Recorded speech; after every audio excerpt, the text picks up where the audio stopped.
السلام علیکم ورحمۃ اللہ وبرکاتہ۔ وعلیکم السلام ورحمۃ اللہ وبرکاتہ۔ کیا سر، کیا حال ہے؟ مزاج کیسے ہیں آپ کے؟ الحمدللہ، بس ان کا کرم۔ پہلے تو یہ کہ میں آپ کا شکریہ ادا کرتا ہوں، بہت مشکور ہوں آپ کا کہ آپ تشریف آوری کیا آپ نے ہمارے اسٹوڈیو میں، بہت شکریہ آپ کا۔ تو میرے خیال میں وقت ضائع کیے بغیر ہمیں سوالات کا سلسلہ شروع کرنا چاہیے۔ تو قاری صاحب، میرا پہلا سوال یہ ہے کہ بابا آدم علیہ السلام جنت سے زمین پر اتارے گئے، اس کی تھوڑی سی وضاحت فرمائیں۔ اعوذ باللہ من الشیطان الرجیم، بسم اللہ الرحمن الرحیم۔ الصلاۃ والسلام علیکہ یا سیدی یا رسول اللہ وعلی آلک و اصحابک یا سیدی یا حبیب اللہ۔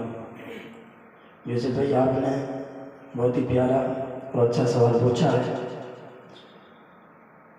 کہ ابھی آدم علیہ السلام زمین پر اتارے گئے۔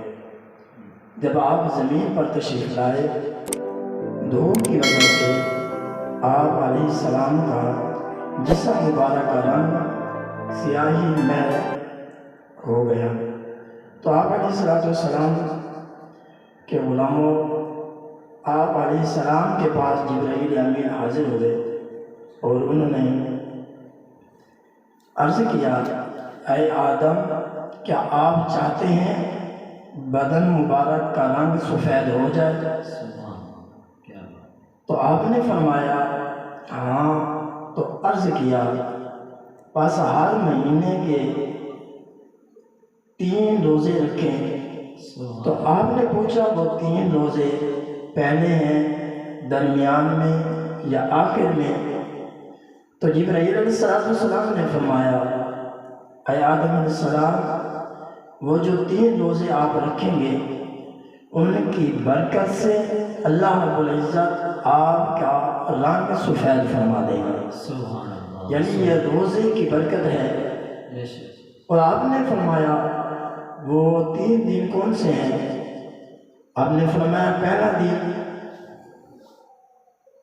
13ویں کا دن ہے، اور دوسرا ارشاد فرمایا 14ویں کا دن اور 15ویں کا دن۔ فرمایا ہر مہینے کے یہ 3 دن آپ روزے رکھیں، ان روزوں کی برکت سے اللہ تبارک و تعالی آپ کا رنگ سفید فرما دے گا۔ تو پوچھا گیا